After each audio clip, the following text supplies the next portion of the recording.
por preparar esto. Creo que ha sido bastante exitoso y espero pues que las cosas y la charla salga bien y que les guste y ojalá hagan muchas preguntas. Flor, por aquí hay varios comentarios que necesitamos aceptar con gente. Listo, ya me pongo juicioso a eso. Entonces voy a compartir la presentación para empezar. ¿Todo el mundo está viendo la presentación ahí? Afirmativo. Listo. Entonces, hoy voy a contarles un poco sobre digamos, algo que no necesariamente es muy nuevo, pero que ha cogido muchísima fuerza en los últimos años y algunos sismólogos lo han llamado sismología ambiental. De pronto tiene un nombre más que pega más fuerte y pues por eso el término ambiental ahí. Pero lo que quiero es contarles de esta nueva herramienta y cómo puede ser utilizada para monitorear cambios tanto en la tierra como en la infraestructura. Y les voy a presentar varios ejemplos. Pero este trabajo no es un trabajo solo mío, digamos que aquí han participado varios pues, colegas, profesores de otras universidades, postdocs y estudiantes actuales y del pasado que han trabajado conmigo y trabajan en estos lugares que estoy mostrando ahí. Entonces siempre me parece importante resaltar el trabajo de los estudiantes, que son los que realmente hacen el trabajo y le ayudan a uno a tener esto más rápido de lo que podría ser. Entonces, para hoy, el plan es contarles un poco qué es esto de la sismología ambiental, ¿cierto? Pero primero es preguntarles o comentarles para qué queremos monitorear algo, la tierra o la infraestructura. Y después sí ya entrar en el tema de sismología ambiental. En lo que yo voy a enfocarme es cómo hacer un 4D, para los que trabajan en sísmica, por ejemplo, cómo hacer un 4D, pero hacerlo todos los días, a todas horas, de manera continua, y a un bajo costo, digámoslo así. Esa es la idea de lo que sería sismología ambiental. Y les voy a mostrar dos ejemplos de trabajos que hemos hecho con mis colegas y estudiantes para un... Qué pena, profesor, pero hermano, no se ve la presentación. ¿Cómo, perdón? No se ve la presentación. Alguien creo que sin querer la pantalla. Chicos, lo que pueden hacer es fijar la presentación. Se dirigen a la pantalla del profesor Germán y ahí le dan fijar presentación. Y aparece solo la diapositiva si quieren.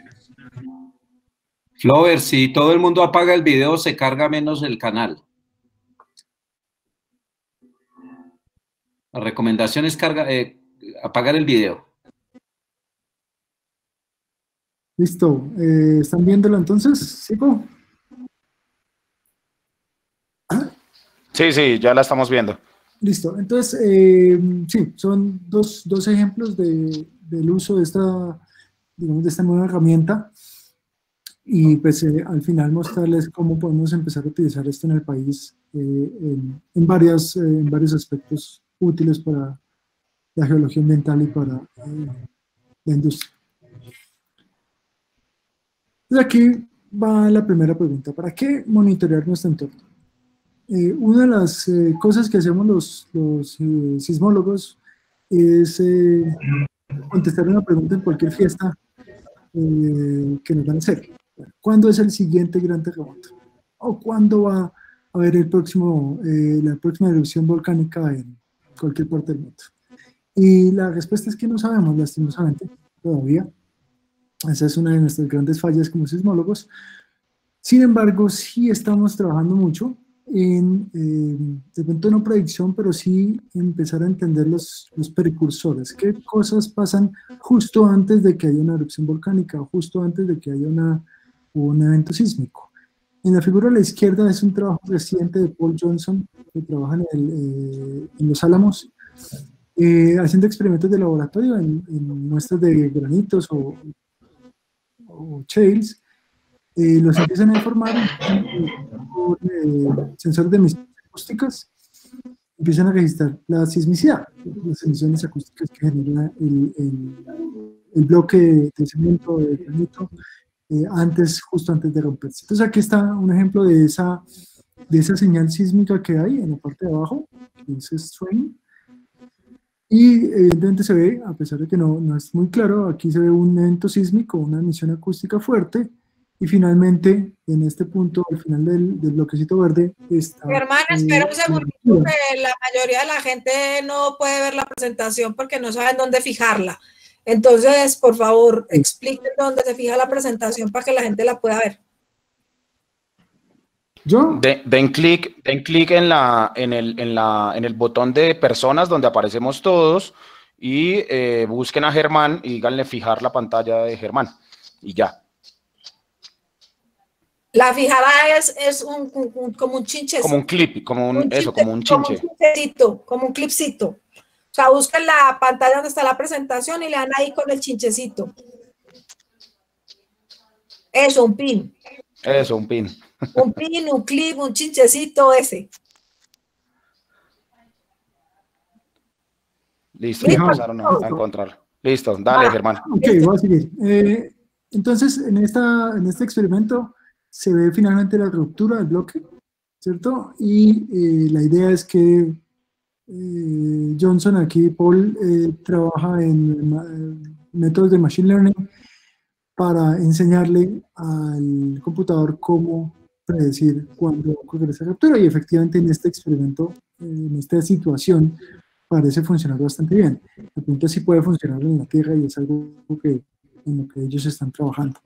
En la figura de abajo a la derecha está lo mismo, es una situación donde tenemos erupciones volcánicas en la isla de la Reunión, y la figura de la mitad, donde están unas curvas como rojas, donde hay una flechita aquí que dice precursor, son observaciones de cambios de velocidad, simplemente por el hecho de que una erupción volcánica se acerca, se infla el edificio volcánico y eso genera pequeñas fracturas en las rocas cerca de la superficie, y si somos capaces de ver esas fracturas en la superficie con sismología, por ejemplo, pues podemos hacer una predicción de una posible erupción volcánica. Entonces, en este estudio, este grupo de Grenoble hace el estudio de varios años de erupciones volcánicas en la Reunión, y en algunos casos se puede ver ese precursor, en otros pues no es tan evidente, pero definitivamente hay una posible señal precursora. Lo que pasa es que si ustedes ven la escala aquí de esa figura, miren que estamos hablando de cambios en el subsuelo de aproximadamente 0.1%. Son cambios mínimos, muy pequeños, y tenemos que tener capacidad.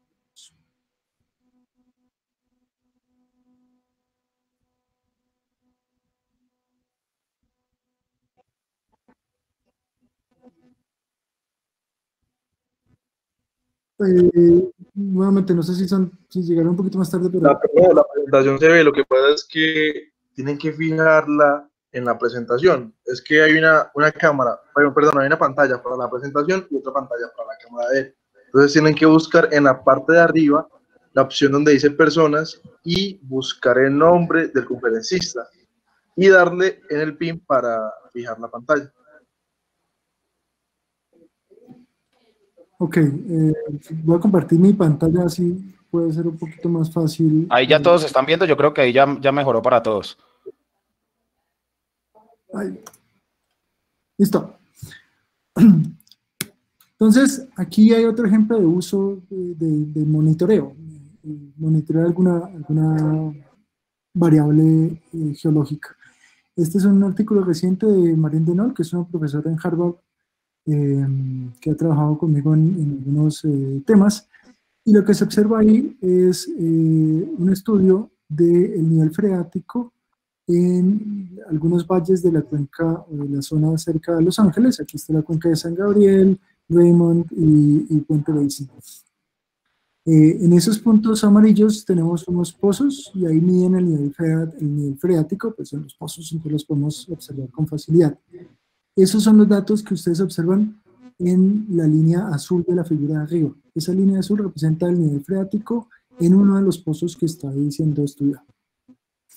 La línea negra es la observación de los cambios de velocidad del subsuelo en esa misma zona a partir de sismología ambiental. Entonces miren que los cambios de velocidad del subsuelo se correlacionan de manera muy cercana a la observación del cambio del nivel freático. Es decir, que con sismología podemos ver pequeños cambios en el nivel freático si somos capaces de detectar variaciones de velocidad en el subsuelo de menos del 1%. Aquí está nuevamente 0.1%, algo por el estilo, es el cambio del nivel de la velocidad del subsuelo en esa zona. Entonces es un cambio de velocidad muy pequeño, casi imperceptible, pero si somos capaces de observarlo, pues podemos hacerlo acá. ¿Por qué cambia la velocidad? Porque el terreno que tiene agua, pues en los poros tiene agua, la velocidad es cualquiera que sea, una velocidad determinada.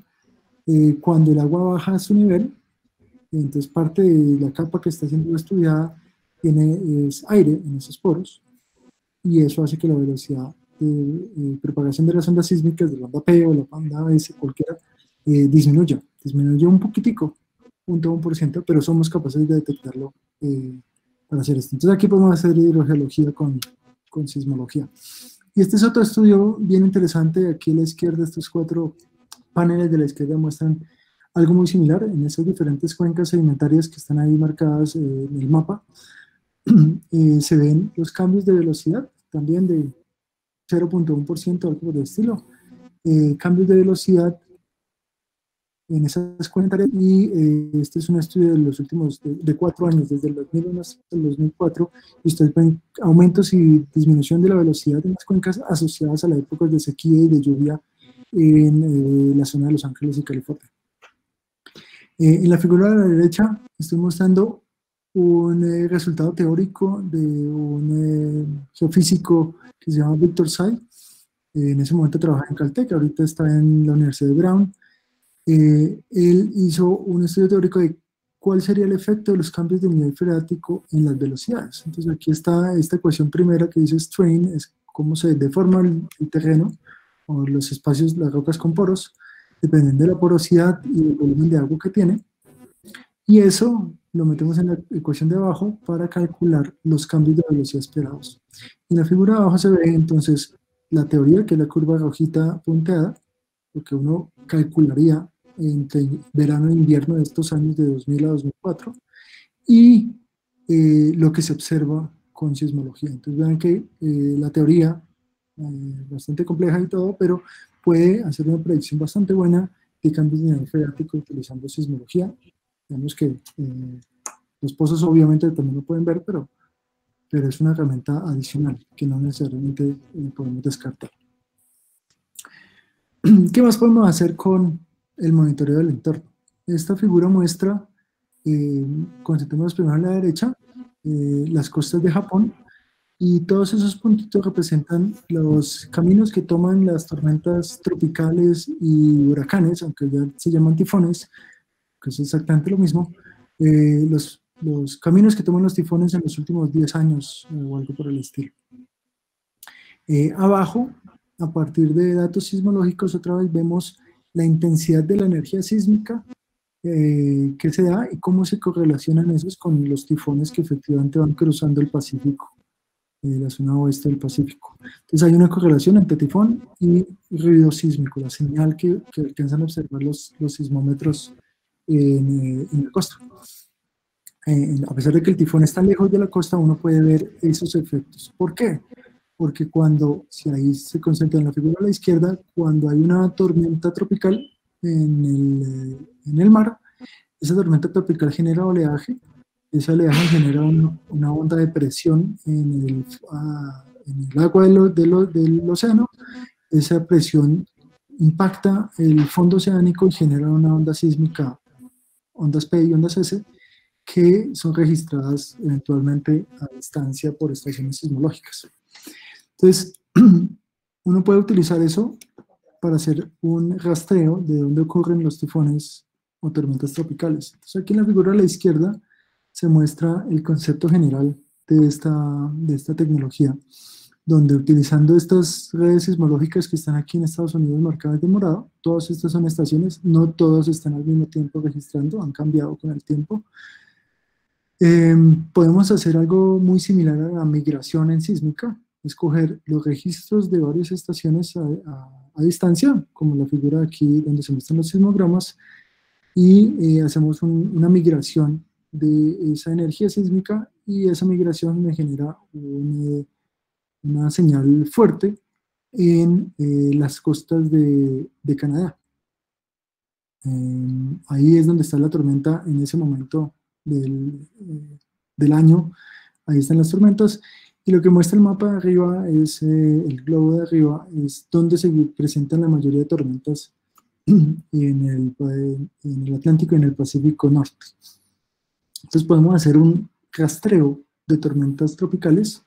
Lógicamente hoy en día lo podemos hacer con satélites, pero cuando no hay datos satelitales, cuando no había datos satelitales hace 20, 30, 50 años, pues la sismología podría ayudarnos a ver dónde ocurrían estas tormentas tropicales en el pasado. La figura a la derecha muestra el rastreo o el tracking de una tormenta tropical, de un tifón, Aoki, que golpeó fuertemente el Japón, a partir de datos sismológicos ubicados en California únicamente. Entonces miren, aquí está la migración de la energía sísmica, está en colores grises en estas figuritas, simplemente para mostrarles cómo se puede hacer ese tipo de rastreo de tormentas tropicales. Y no solamente podemos rastrear tormentas tropicales, también podemos rastrear tornados. Aquí hay una imagen de la ubicación o los cambios en la presión atmosférica que se pueden medir con datos sismológicos, y ustedes ven que parece una diana básicamente en la zona donde estaban los tornados en ese momento del año, en 2011.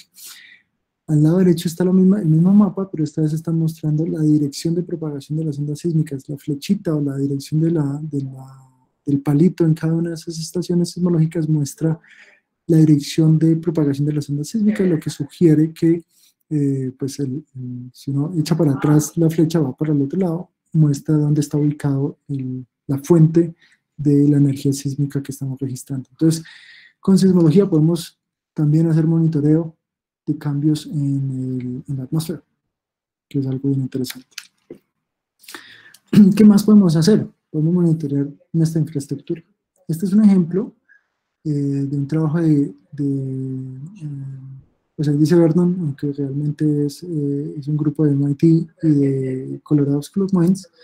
Este es un edificio de, no sé, 5 o 8 pisos en Tokio, o cerca de Tokio más bien. Cada una de esas estrellitas representa una estación sismológica, y en Japón varias de las estaciones sismológicas que tienen estaciones en pozo. Entonces aquí hay varias estaciones a profundidad. A01 está en la superficie, A14, A43, A89, me imagino que eso representa los metros a los que está, pero no estoy seguro realmente. Cuando ocurre el terremoto de Tohoku, la fuerte amplitud sísmica que se siente en la superficie de la Tierra pues puede afectar infraestructura, ¿cierto? Puede tumbar puentes, puede tumbar edificios, puede generar daños en esa infraestructura, y también puede generar daños en el subsuelo, como el volcán que les había contado anteriormente. Esta figura a la derecha muestra la variación de la velocidad medida utilizando sismología de la propagación de las ondas, es decir, qué tan rápido se propagan las ondas de arriba para abajo en el edificio. Y ustedes ven que desde 1995 o algo por el estilo va esta figura, la velocidad ha ido bajando poco a poco. Esto es porque el edificio en sí, supongo yo, se está asentando de alguna manera.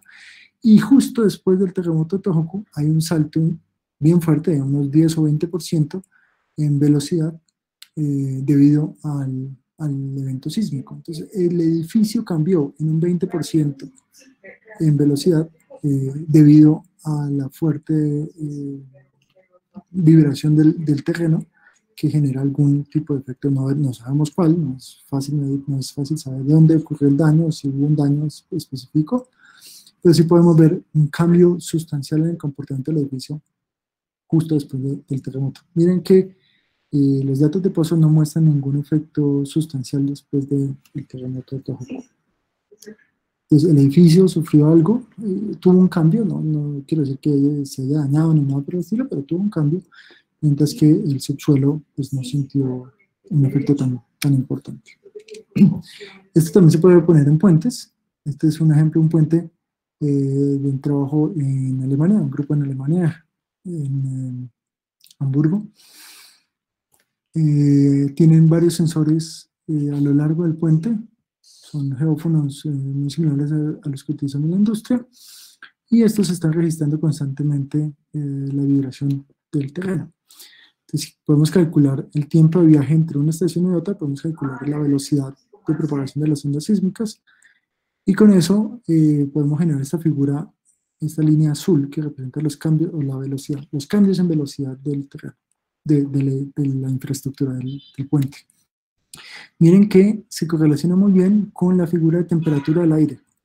Esto solo que está un poquito atrasada. Es decir, hay un cambio de temperatura en el aire y el edificio, la infraestructura responde, pero tardíamente. Se demora un par de horas en responder. Entonces, por la mañana está haciendo frío, el edificio, el puente responde cambiando su comportamiento un poco, pero se demora un poco en que eso suceda. ¿Por qué se demora? Porque realmente el comportamiento del puente depende de que su parte interna, su núcleo, sienta ese cambio de temperatura, y eso se demora pues un tiempo en llegar el cambio de temperatura de la superficie hacia la parte interior del puente, y por eso la respuesta es un poquito tardía. Entonces uno puede calcular, por ejemplo, transmisión de un puente utilizando este tipo de técnicas. Entonces, todos estos ejemplos, ¿para qué? Para mostrarles que efectivamente es importante este monitoreo. Y uno de los, digamos, estamos hablando aquí en geología, y en particular con lo que está pasando en el país sobre los yacimientos no convencionales, es importante saber qué le está pasando a la Tierra, al medio ambiente, cuando hay algún cambio debido a la actividad antropogénica.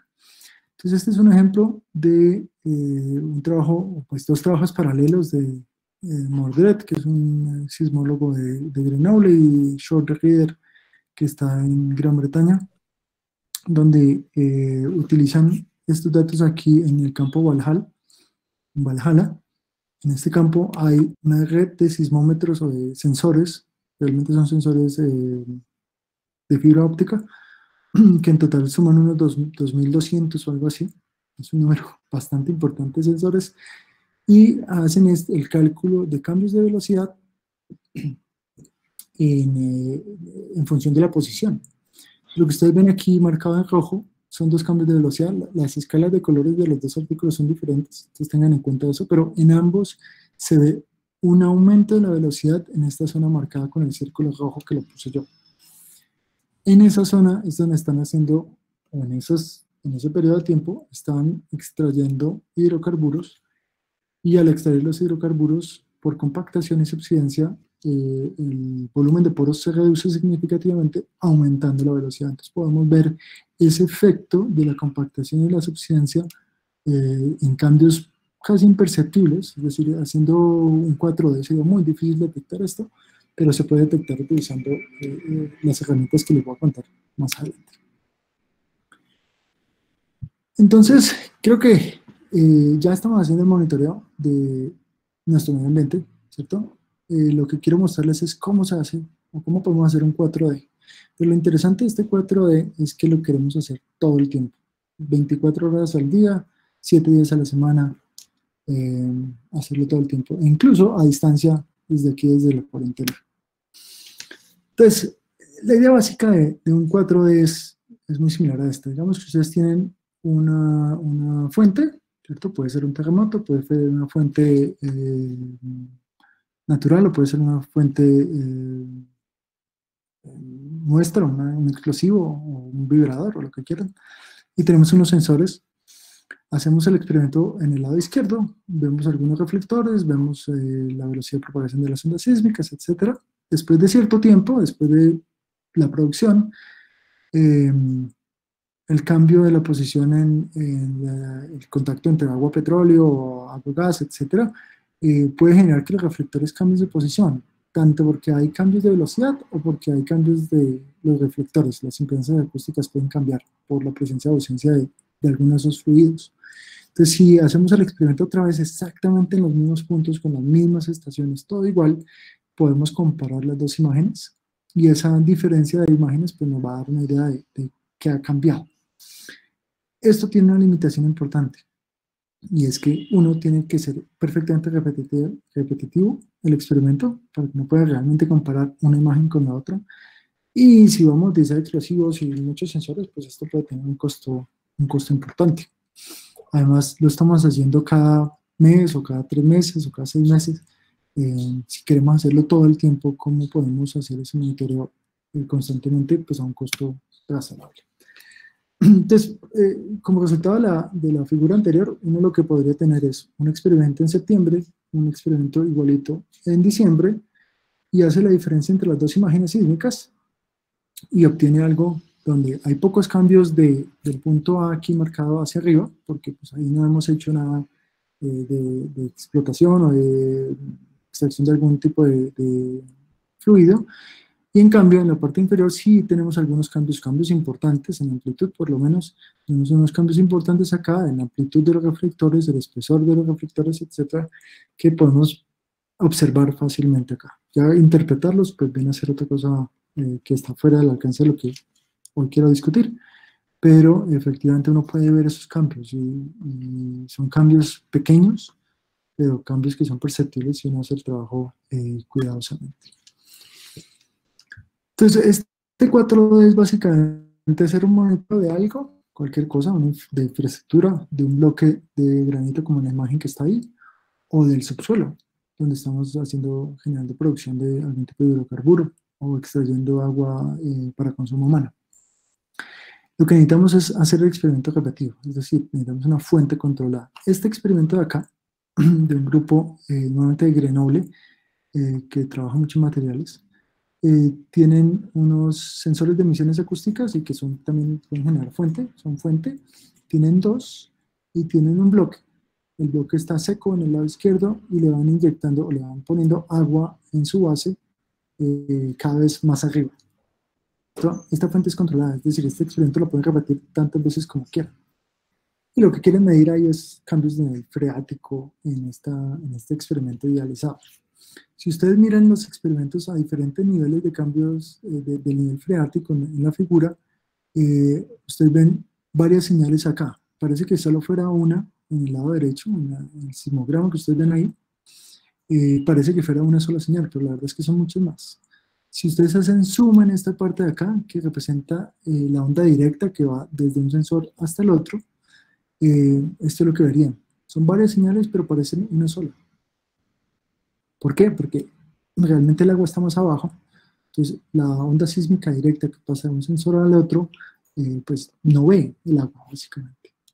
Entonces no hay ningún cambio ahí. Pero si se van más lejos, dentro de la onda sísmica, entre la cola o la coda de esa onda sísmica, ustedes van a ver un cambio sustancial. Hay un cambio en la forma de la onda. La forma de la onda se parece, pero está un poquito corrida hacia el lado. ¿Por qué? Porque esas ondas, que son el efecto de muchas reflexiones, refracciones, etcétera, dentro de toda la estructura, sí empiezan a ver ese cambio entre un material con poros llenos de aire o con poros llenos de agua. Y ese cambio lo podemos ver acá en la onda sísmica, pero en la parte tardía de la onda sísmica, en la coda de la onda sísmica. Entonces, este experimento es ideal. Esto es lo que queremos hacer, pero hacerlo en la Tierra. El problema es que la naturaleza no tiene fuentes controladas y no tiene fuentes repetibles. Entonces, ¿cómo vamos a hacer para hacer esto a un costo razonable? Este es un ejemplo de datos sismológicos en varios días, no sé, son 18 días de datos sismológicos en alguna parte del mundo. No, la verdad no recuerdo de dónde saqué estos datos, pero son 18 días de datos sismológicos. Ustedes ven aquí algunas señales importantes. Estos son terremotos en la zona donde está registrando esta estación, cualquiera que sea. Y eso es bueno porque eso me significa una fuente, ¿cierto? Lo malo es que esta fuente no es repetitiva. Es decir, este terremoto de acá es diferente a este acá y es diferente al otro que está ahí. Entonces no me sirve para comparar las formas de onda como les mostré en la figura anterior, acá. Las formas de onda van a ser diferentes porque los terremotos son diferentes. Entonces, no es muy bueno. El resto de la señal, la mayor parte de la señal realmente, es ese pedacito que ustedes ven ahí en rojo. Eso de ahí, la mayoría de nosotros lo llama ruido sísmico. ¿Por qué? Porque si hacemos zoom en esa zona, lo que ustedes van a ver es pura basura, ¿cierto? Son ondas, algo está pasando, efectivamente, son ondas que están entrando y saliendo a la zona, pero no, ustedes no pueden ver una onda S, una onda P. ¿Cómo van a medir velocidad acá? Velocidad de propagación de ondas sísmicas. Eso está muy difícil ahí. Cuando ustedes ven un sismograma de un terremoto, uno ve una onda P, una onda S, perfecto, ahí puede calcular velocidades, pero con esto... Germán, sí, muy que difícil. puedes hablar un poquito más duro. Ok. Bueno, algunos dicen que se escucha perfecto, otros dicen que no se escucha nada. Pero bueno, voy a hablar más duro. Entonces, esta señal de acá, la parte que llamamos ruido sísmico, no tiene fases claramente identificables, ¿cierto? Aquí ustedes no pueden decir cuál es la onda P y cuál es la onda S. Entonces, si no tenemos esas fases, ¿cómo podemos calcular velocidad de propagación? Eso es bastante difícil. Pues resulta que si ustedes piensan de qué está hecho ese ruido sísmico, es el mismo que estoy mostrando acá, ese ruido sísmico hace parte de un campo difuso. Es una señal que está compuesta de muchísimas ondas que vienen con diferentes direcciones, siendo reflejadas, reflectadas, de cualquier tipo de difractor, de scatterer en el subsuelo, y pegan en cada una de las que están ahí de manera aleatoria. Algunos de esos rayos, de esas flechitas que estoy pintando ahí, pegan en la estación de la izquierda, se reflejan en la superficie de la Tierra, se van al subsuelo y eventualmente llegan a la estación de la derecha. Algunos de ellos, unos poquitos. Eso quiere decir que a pesar de que esta señal de la izquierda parece completamente aleatoria y la señal de la derecha parece completamente aleatoria, tienen algo de coherente entre sí. Algunos de esos rayos van a ser iguales, es decir, pegó en uno y después llega a la otra. Entonces podemos hacer algo que llamamos fuentes virtuales. ¿Cómo lo hacemos? Pues cogemos esa señal aleatoria aparentemente de la estación A, la señal aparentemente aleatoria de la señal B, utilizamos una función de correlación, una correlación cruzada básicamente, puede ser coherencia, puede ser de convolución, lo que ustedes quieran, y eso, si lo hacemos por un tiempo razonable, una señal razonablemente larga, equivale, en teoría, y en la práctica también, a que la fuente A se convierte en una fuente virtual, la estación A se convierte en una fuente virtual y la estación B registra lo que pasaría si efectivamente A fuera una explosión, una fuente explosiva. Y como la correlación es simétrica, también equivale a que la fuente B se vuelve una fuente virtual y la fuente A lo registra. Entonces al final obtendríamos un sismograma donde ahorita tenemos una fuente virtual en A y que es registrada en B, o una fuente virtual en B que es registrada en A. La ventaja de esto es que independiente del ruido sísmico, de la señal de arriba, la señal de abajo, como son fuentes virtuales, sí son repetitivas, sí son repetibles.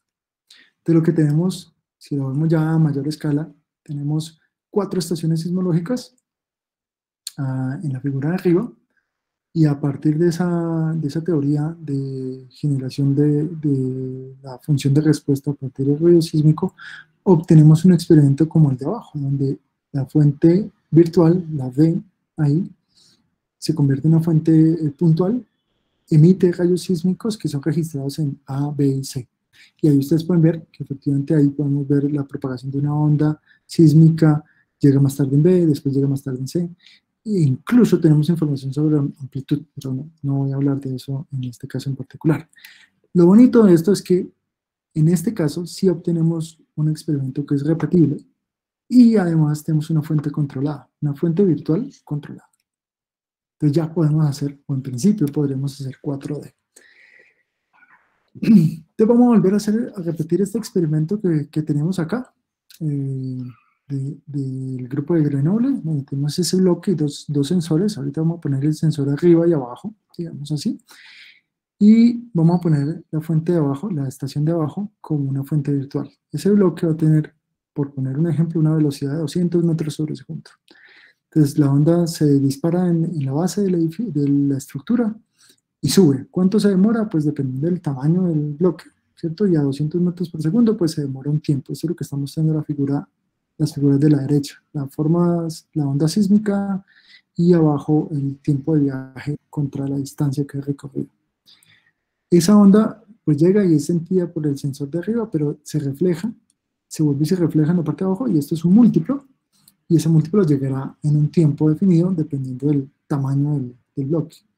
Tenemos el primer múltiplo, tenemos el segundo múltiplo, tenemos el tercer múltiplo, y ustedes ven en la figura de abajo cómo a medida que le metemos más múltiplos, digamos que la onda se siga propagando, podemos ver la pendiente de la curva, ¿cierto? Esa pendiente de la curva es proporcional a la velocidad de propagación del bloque.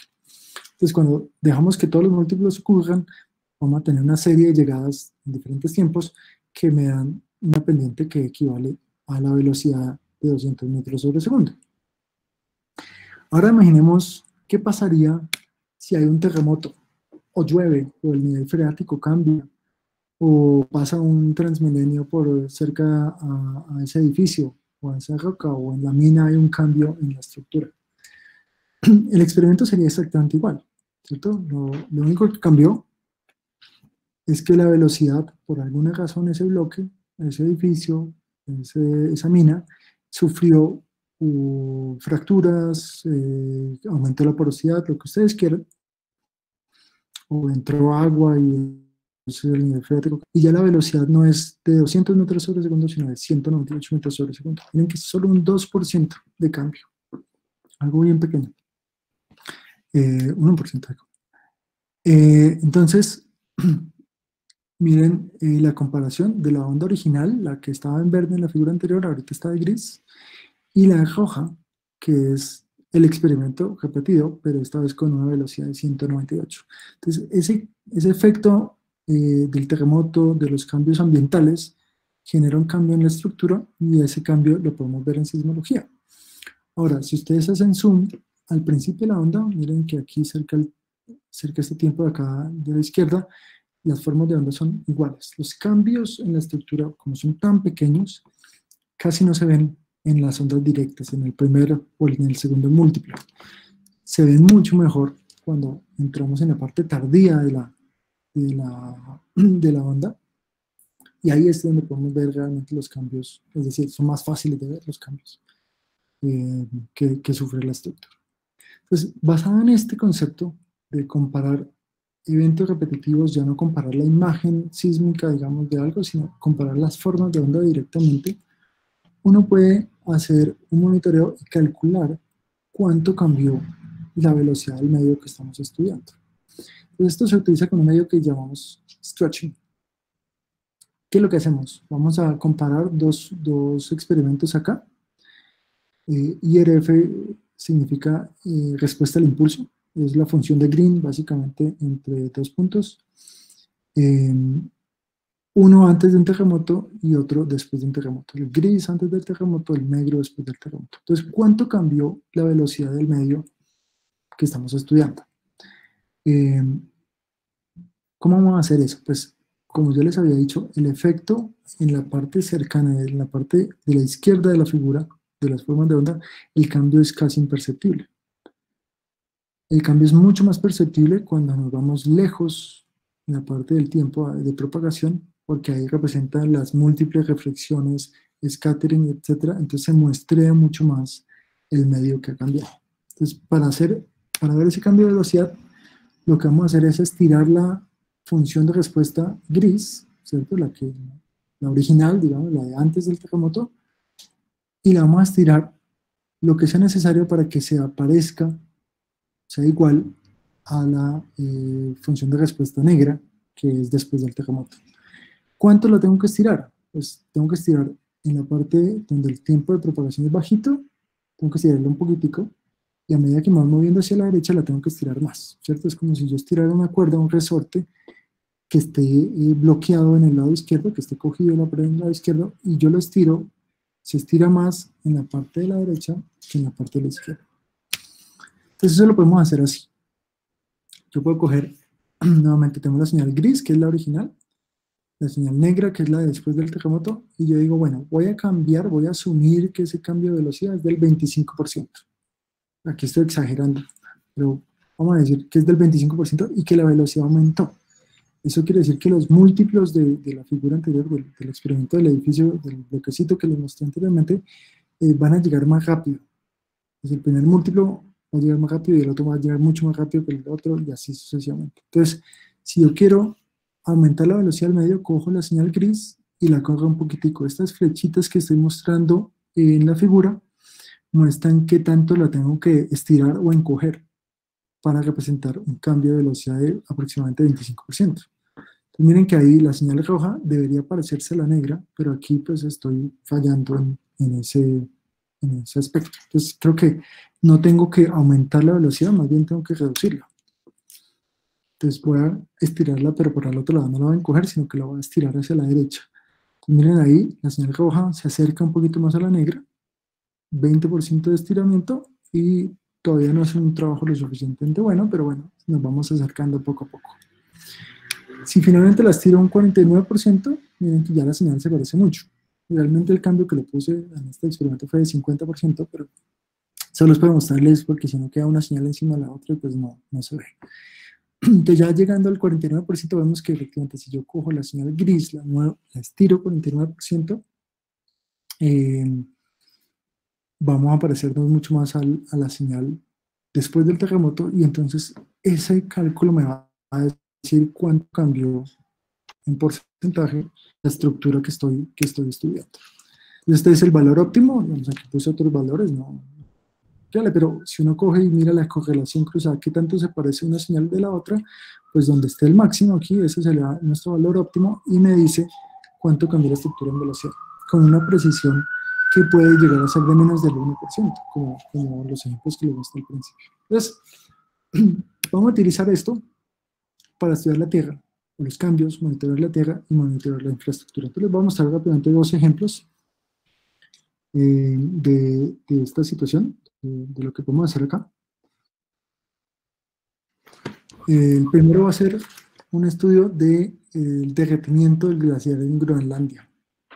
Esto es importante porque si nosotros dejamos,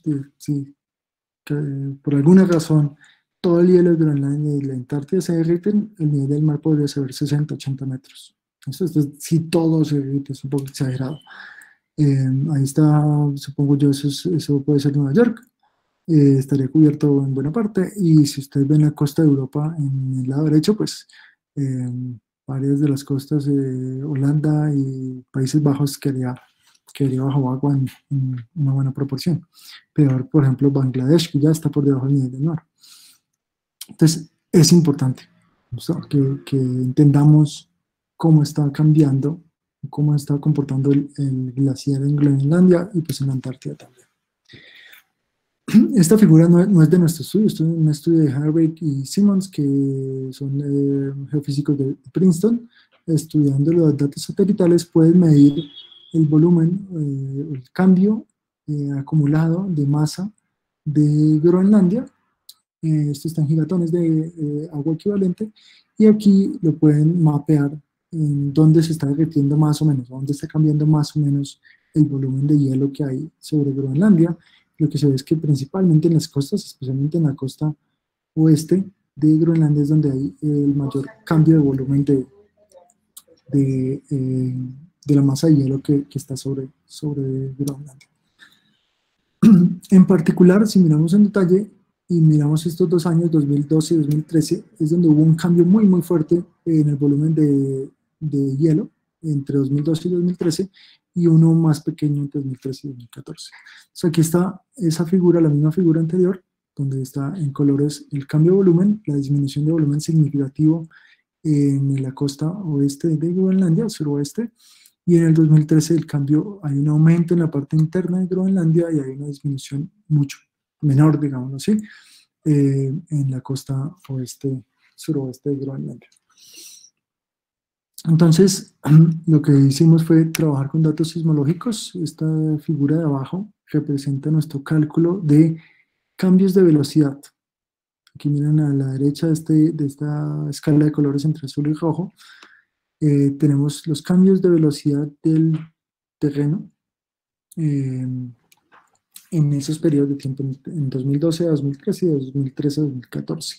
Y ustedes ven aquí en colores azules la zona donde hay un mayor cambio de velocidad, una disminución significativa de la velocidad, en la misma zona donde con datos satelitales podemos observar el cambio de volumen de hielo.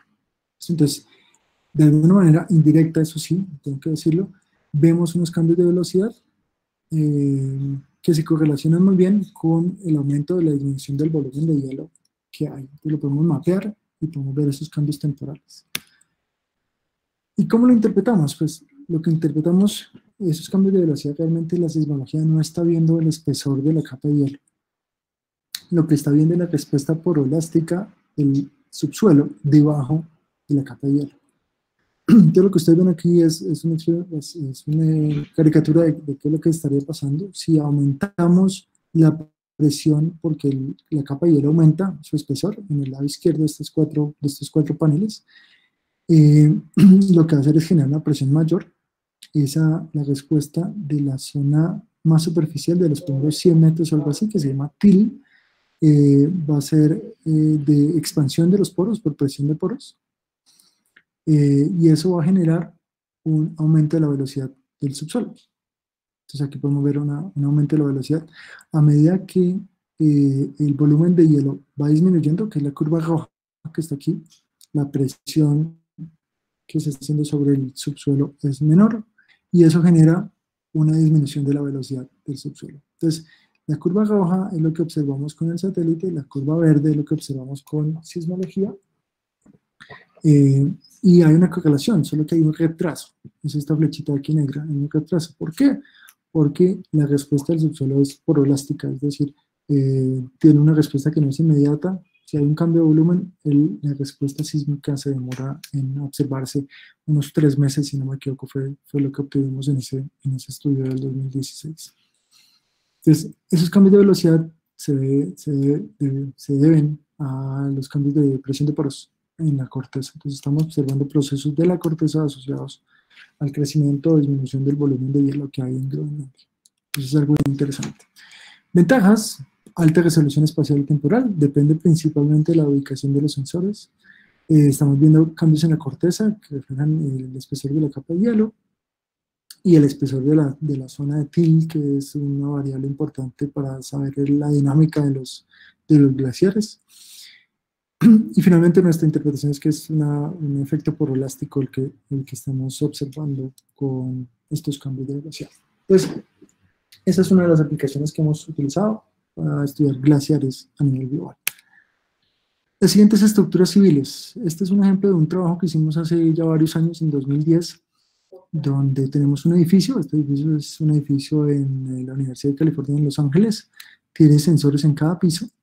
Y lo que obtenemos al utilizar esta técnica de correlación cruzada es un experimento como si tuviéramos un martillo aquí en la base, le pegamos al suelo y vemos la onda sísmica subir, se refleja en la superficie, vuelve y baja, se refleja, cambia su polaridad, vuelve y sube, vuelve y baja, vuelve y sube, vuelve y baja, etc. Entonces, ese comportamiento lo podemos observar y lo podemos repetir en los datos. Con eso podemos calcular velocidades de propagación de las ondas sísmicas en el edificio, que más o menos son de 180 metros por segundo. ¿So?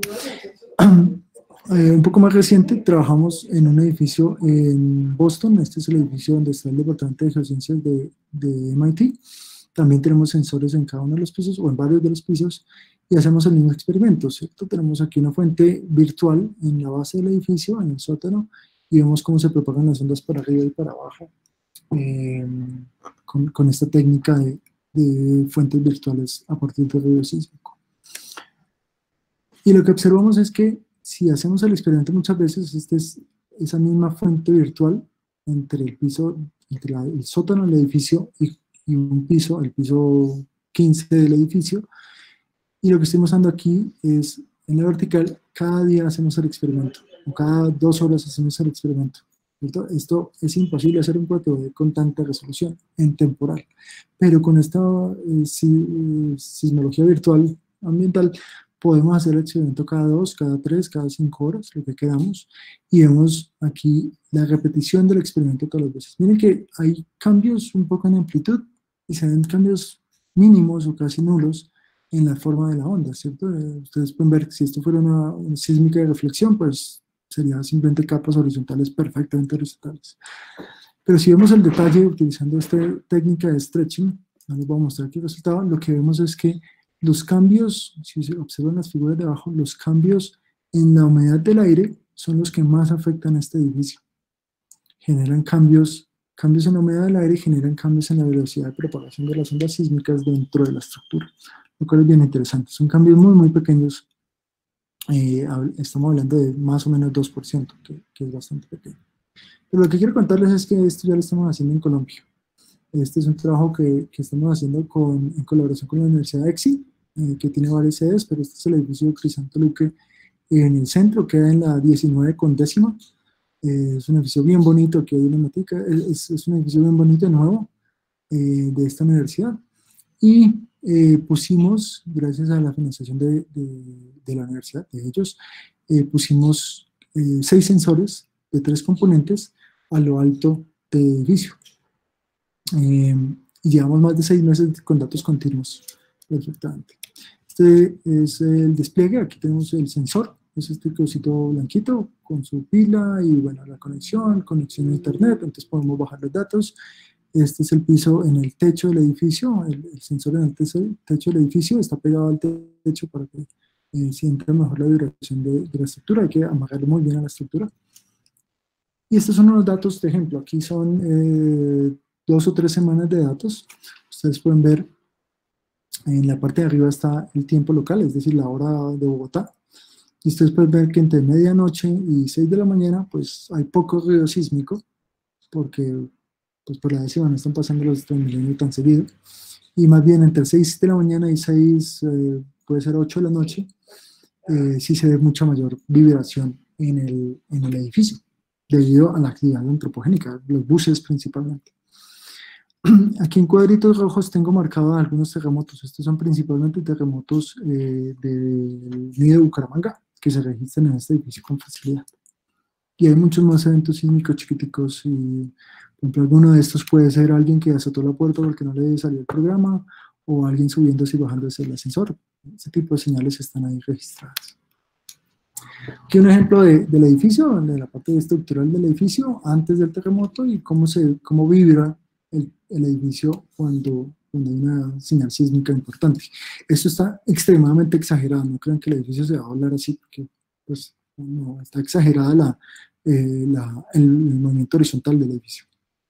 Pero en todo caso, ahí tenemos un registro de cómo se mueve el edificio, cuál es el comportamiento del edificio para un terremoto del nido Bucaramanga en este ejemplo.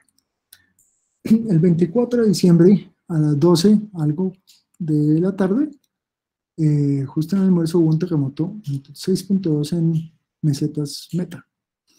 Ese terremoto lo registramos en este edificio, y después de ese terremoto, como 15 minutos después, hubo una réplica magnitud 5.7.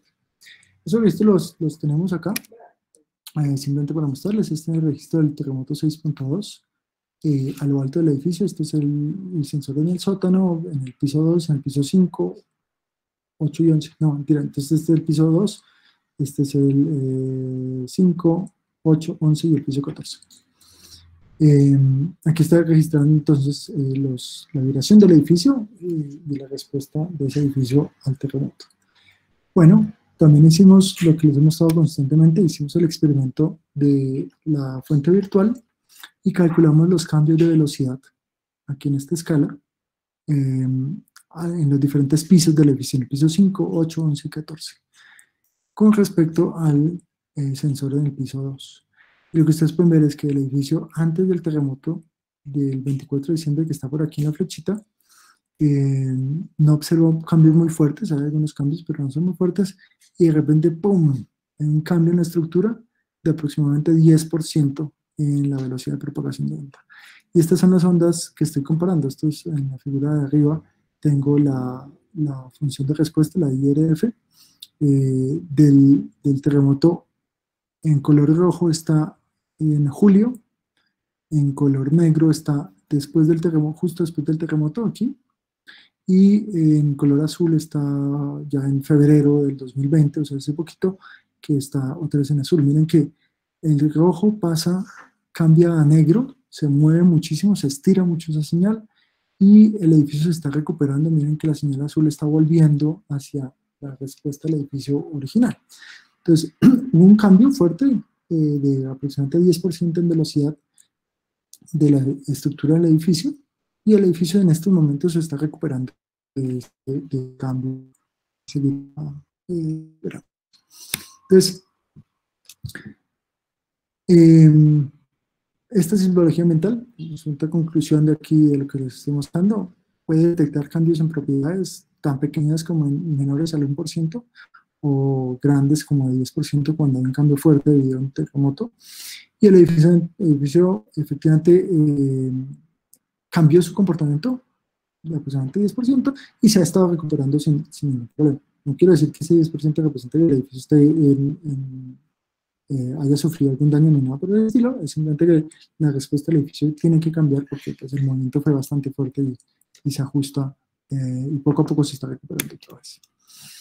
Entonces, lo quiero dejar ahí. Solo quiero contarles que mi idea de mostrarles esto es de pronto abrir la discusión hacia dónde podemos aplicar la sismología ambiental, porque tenemos varias situaciones donde podemos utilizarlo, en particular los proyectos piloto que se están discutiendo en el ministerio y en el país. Estas técnicas de sismología ambiental que les he mostrado y otras seguramente pueden ser muy útiles para realmente hacer un monitoreo continuo en tiempo real, o un poquito atrasado, pero en tiempo real, y continuo, 24 horas al día, 7 días a la semana, de las características del subsuelo, hidrogeológica, de infraestructura, en edificios o estructuras cerca de las zonas de interés del proyecto piloto, etc. Ese tipo de cosas creo que son el futuro para que podamos trabajar con tranquilidad y poder monitorear los procesos o la infraestructura del país, nuestra geología, nuestra hidrogeología, hacerlo con cuidado, con las mejores técnicas, y que eso va definitivamente en bienestar de la toma de decisiones. Aquí les dejo. Muchísimas gracias.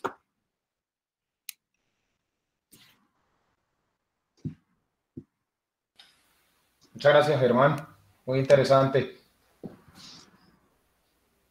Sé que todos están aplaudiendo. Sí, clac, clac, clac, clac, clac, clac. ¿Hay espacio para preguntas o comentarios? Me encanta. Claro.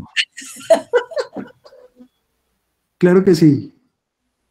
Gracias, Germán, qué buena presentación, la verdad, esto para mí es nuevo. Quería comentarles que hace algunos años en Acatías se hizo una sísmica 3D y por alguna razón se dejaron los geófonos vivos durante varios días. El hecho es que se procesaron esos varios cubos y se encontraron cambios minúsculos en los diferentes time slices. Yo no sé, Germán, si yo puedo aquí compartir mi screen. No sé si tengo autorización. Yo creo que sí, pero me Yo tengo que creo que salir sí. yo. Párate en presentar ahora. Sí, pero entonces toca... Yo tengo que soltar la mía. Tendrían que autorizar. No, yo tengo que salirme. Te sale Germán y entra Ya. tú. Dale Ahora presentar sí puede. ahora una ventana. Ya, ahí está. Share your entire screen. Pero espérate que entonces tenemos que darle la puntilla. Uy. Ah, no, y quedó. Bueno, para hacer una historia larga, un poco corta, cuando se comparan los diferentes cubos, se empezó a encontrar cambios de velocidad tales como los que mostraba Germán en los cambios hidrogeológicos, y se interpretó en ese momento que eran los movimientos de los fluidos dentro del acuífero. Entonces, esos datos de Acacias 3D podrían estar disponibles para meterlos en este proyecto y entender si realmente lo que se interpretó en su momento era que se podían ver cambios de fluidos dentro del acuífero. Y haciendo extensivo esto a los posibles pilotos de no convencionales, podría ser posible ver no solo la migración de la fractura, sino también los fluidos en un momento dado para el yacimiento. Lo que pasa es que es costoso, como dijo Germán, dejar ahí vivo un número importante de geófonos y después procesar varios cubos, pero eso pues está dentro de las posibilidades. Sí, efectivamente, digamos que, no sé si tengo una figura acá, pero hay dos puntos que son bien importantes que quiero resaltar. El primero es que hay dos formas de hacer esa comparación. En lo que tú me estás diciendo es que están comparando cubos sísmicos. Eso es equivalente a esta figura de aquí de la derecha. En esa figura de la derecha, lo que hicieron fue una sísmica 3D y después la volvieron a hacer y hacen la diferencia entre las dos. Por eso aquí dice Velocity Difference. Eso tiene ventajas y es que, claro, pues sabemos hacer muy bien la imagen sísmica 3D. Tiene desventajas y es que los cambios en parte se deben, pues, evidentemente, al cambio de la estructura, pero también a problemas de migración o a problemas de cambios, tenemos que asumir la velocidad, etcétera. Entonces, puede haber algunos cambios acá que no sean fácilmente interpretables en términos de reflectores o por el estilo. Digamos, acá tiene que haber una migración, y si la migración no es igual para ambos, o si el medio cambió aquí arriba y no nos dimos cuenta, por la migración a dar cambios en posición que de pronto no son reales.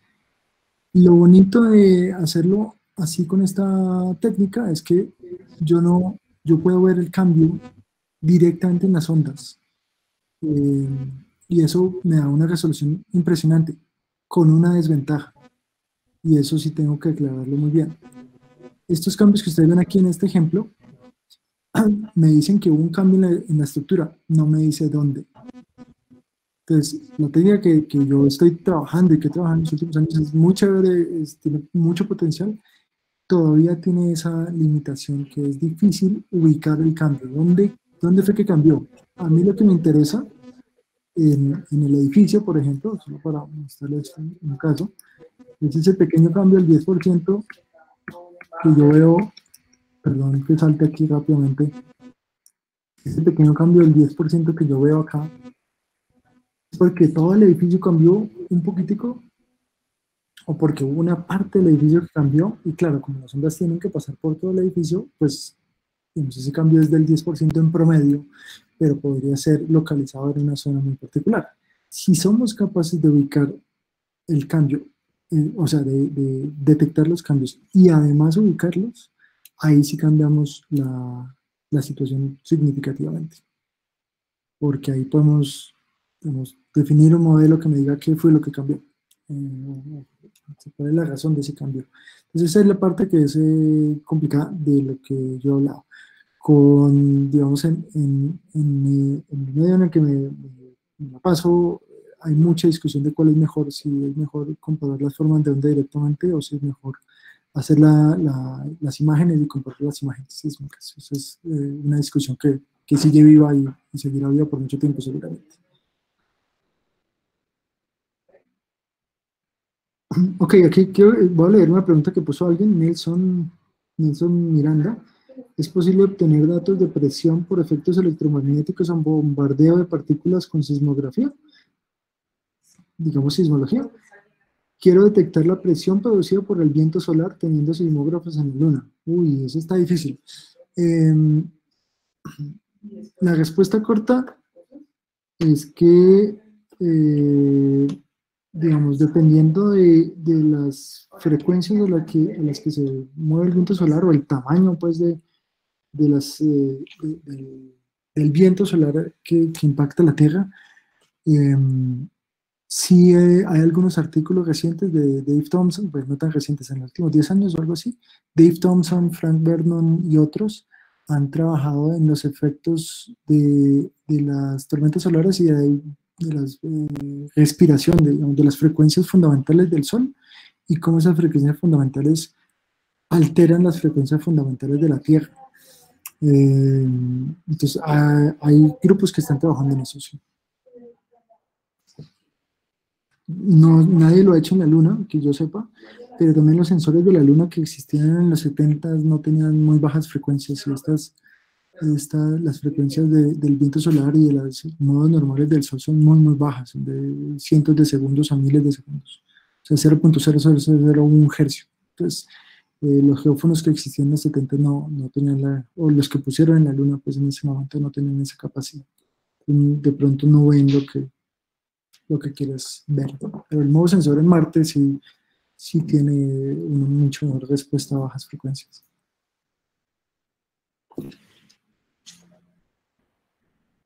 ¿Alguien más tiene preguntas?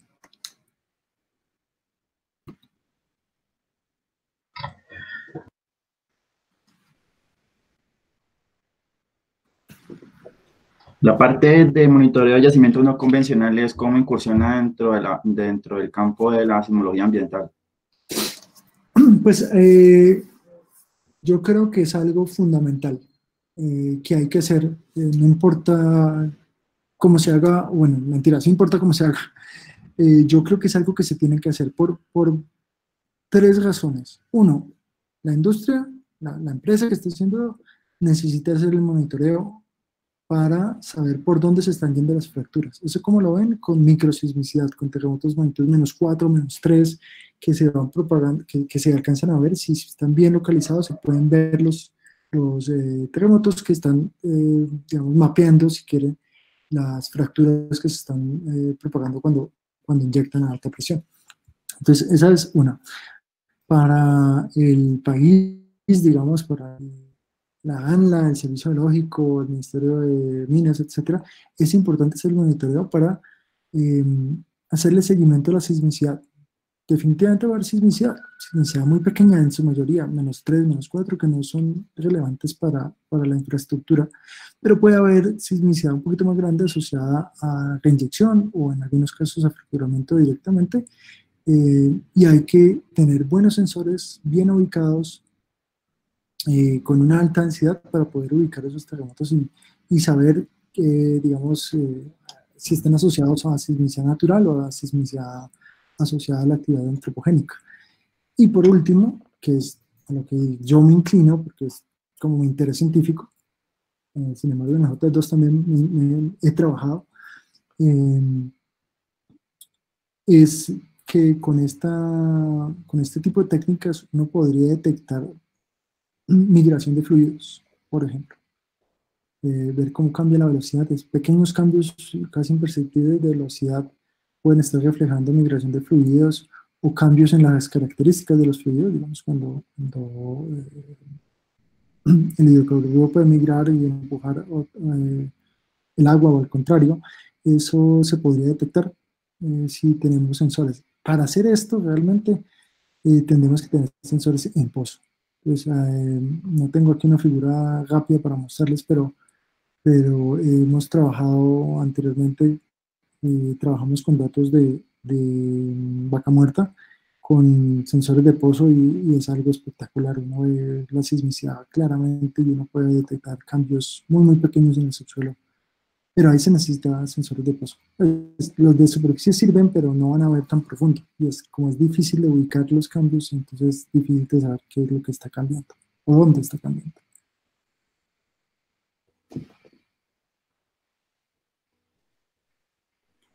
Buenas noches, Germán. Muchas gracias por la presentación. De verdad, muy interesante el tema de la sismología ambiental. Yo te quería preguntar, pues lo que inicialmente quería preguntar se contestó en la primera pregunta, que era si era posible, pues de pronto generar un mapa de susceptibilidad a fracturamiento a partir de esta técnica.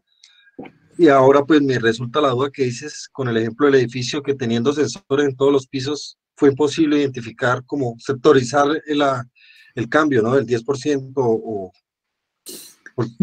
Sí, digamos que ese es uno de los hitos todavía a vencer en ingeniería sísmica. No soy solo yo, hay 3 o 4 grupos muy fuertes trabajando en estas técnicas de monitoreo, y de hecho hay 200 o 300 grupos y 50 edificios en el mundo, no, 50, pero hay 500 edificios en el mundo que están siendo monitoreados. Nosotros creo tenemos el primero en el país que está siendo monitoreado de manera continua y cuidadosa. Ha habido sensores en algunos edificios, pero el monitoreo continuo con varios sensores es inusual. Pero gran parte de la discusión es la detección del cambio, de dónde ocurrió. ¿Por qué? Porque eso sí ahorraría mucha plata. No solamente, digamos, si hay una afectación a la infraestructura, sería mucho más barato si sabemos dónde está el daño, pues romper ahí y arreglarlo, que tener que desnudar todo el edificio o todo el puente para corregir el daño que se haya podido causar. Ese es un hito, no se ha logrado, estamos todavía lejos. Los edificios tienen unas características bien bonitas en su comportamiento, pero lo malo es que tienen huecos en la mitad. Entonces, la propagación de ondas clásica que conocemos en sísmica de reflexión y que podemos propagar las ondas, etcétera, en un edificio no funcionan igual, porque hay vacío en la mitad o aire. Entonces, eso hace la cosa mucho más complicada. Muchas gracias, Germán, muchas gracias por todo. Listo. Camilo Dongo pregunta si el stretching es lineal o también puede ser diferencial. La respuesta corta es que aquí yo estoy asumiendo que el cambio es lineal con el stretching, pero hay versiones del stretching que uno le puede poner la función de stretching que uno quiera, y hay otras técnicas nuevas. Yo solo mostré la más sencilla, pero hay otras técnicas nuevas que utilizan wavelets y pueden hacer unas cosas espectaculares con mucho mayor resolución que lo que hace el stretching.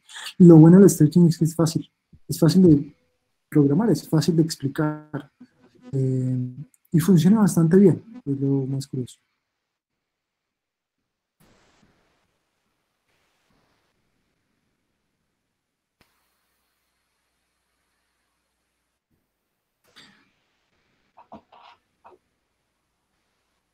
Yo tengo una pregunta más. Vale. Bueno, ahorita que estabas mostrando el ejemplo de lo del edificio, o sea, ¿qué hacer, por ejemplo, en un país como estos que pues no únicamente sea objeto como de la parte investigativa, sino que se vea esa necesidad por parte de los gremios ingenieriles, incluso como política de Estado, de lo que tiene que ver con la instrumentación de proyectos de gran envergadura, ¿no? Sí. En esa medida, ¿cómo precisamente vender la idea de la importancia de la sismología ambiental en estos casos, dado que también ya se tienen algunas experiencias, por lo menos lo que tiene que ver con los estudios de microzonificación sísmica, que pues implementan los estudios de ruido precisamente para analizar respuesta dinámica de los suelos? Entonces, o sea, ya hay una experiencia de la perspectiva ingenieril, pero digamos lo que poder ampliar esos campos de acción, cómo se da la dinámica entre la investigación, el Estado y los gremios de ingeniería a nivel nacional. Yo creo que, pues, la primera parte de la respuesta es que si sabes cómo hacer, nos volvemos ricos.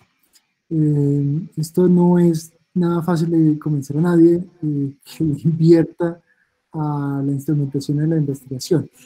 Pero yo soy más que todo un investigador, pero creo que, y es una de las razones por las que decidí hacer esta presentación con este tema en particular, es que yo creo que tiene una aplicación muy, muy grande, muy importante en el país, en, infraestructura, edificios y puentes, túneles también, porque eso, de hecho, es parte de las normas de construcción, que uno, en principio, para cualquier edificio de más de 12 pisos o algo por el estilo, debería tener un sensor registrando. Si tiene 18 son 2, si tiene 20 son, no sé. Pero pues eso, digamos, no se está implementando, o si se está implementando, no sé quién tiene los datos. Y sería buenísimo si tuviéramos tantos sensores como edificios hay en el país, o en Bogotá por lo menos. Entonces esa parte es complicada, pero nosotros hemos hecho el intento. Con Clemencia duramos mucho tiempo reuniéndonos con las empresas de seguros, etc. Todavía no hemos logrado nuestro objetivo, pero Algo que se podría dar en un futuro cercano, esperaría yo. En el aspecto piloto definitivamente es un punto fundamental en la infraestructura, digamos, en el monitoreo de variables ambientales. Ahí tenemos que estar involucrados. Ojalá, si esto se da con los proyectos piloto o si se da en general con la actividad de la industria, sería muy bueno. Y es algo que se está haciendo en otras partes del mundo.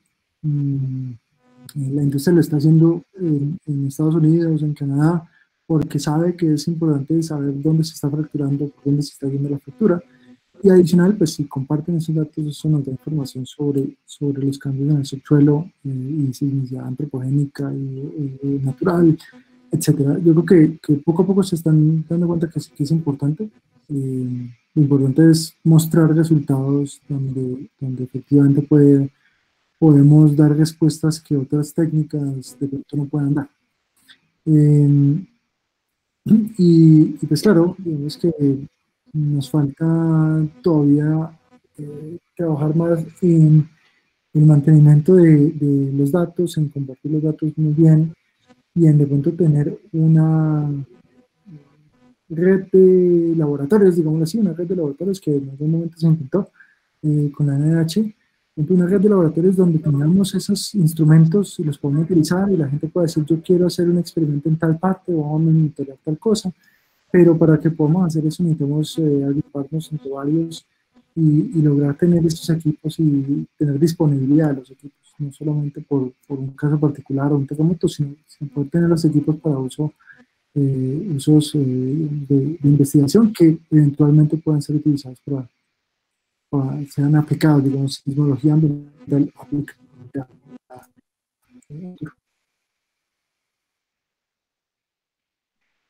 Aquí Dan Rayita Bajo P pregunta cuánto es el costo promedio de los sensores.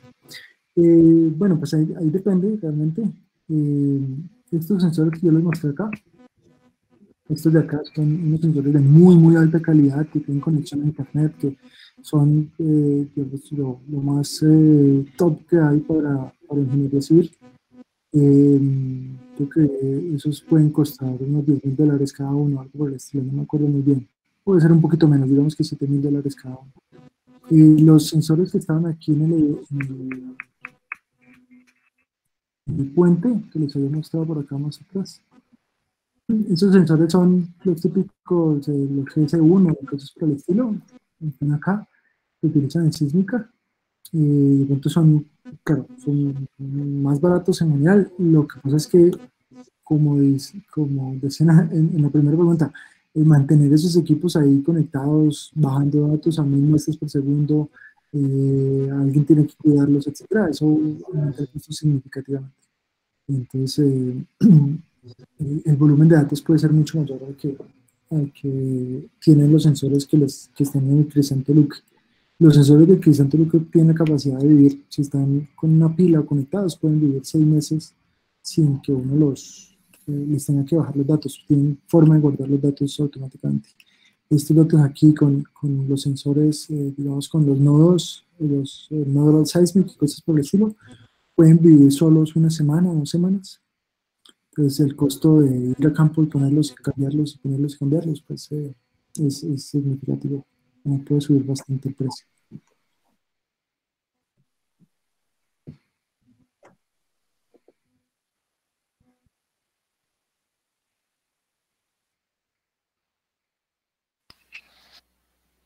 Bueno, pues si no hay más preguntas, nuevamente muchísimas gracias a todos y muchísimas gracias.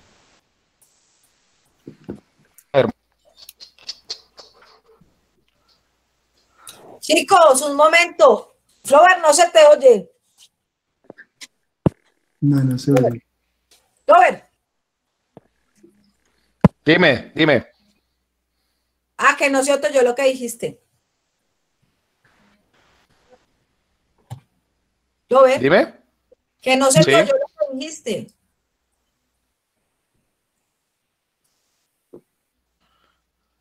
No se le oye. No se oye. Como a Flover no se le oye, a mí se me oye. Sí. Espero que me hayas extrañado mucho, te he extrañado mucho. A ver, chicos, ya creamos el canal de YouTube. Gracias a la colaboración de Jimena, Laura y Oscar, 3 chicos estupendos. Metan un googlazo que se llama Cuarentena con Geociencias. Digamos que ahí vamos a empezar a colgar las presentaciones. Claro, no es que termine la presentación a los 10 minutos está, no, o sea, con calma. Ya están las 2 de esta mañana, ya está la de esta mañana. El chico de las 3 de la tarde dijo que le iba a revisar Jaime, porque ahí él tiene unos problemas de confidencialidad. Y la de Germán, pues apenas lo logremos, pues la subimos también. Entonces van a estar ahí ya en nuestro canal para que les comuniquen a todos sus amigos. Y les voy a volver a mostrar a los que están presentes cómo van nuestras conferencias. Digamos, mañana también tenemos un día estupendo. Mañana va Felipe González a las 11 de la mañana con trazadores geoquímicos. Por la tarde a las 2 está Daniel con modelamiento estructural 2D, 3D. A las 4 de la tarde se conecta Marco con geofísica aerotransportada. El sábado 28 a las 11 tenemos estimativa de la precipitación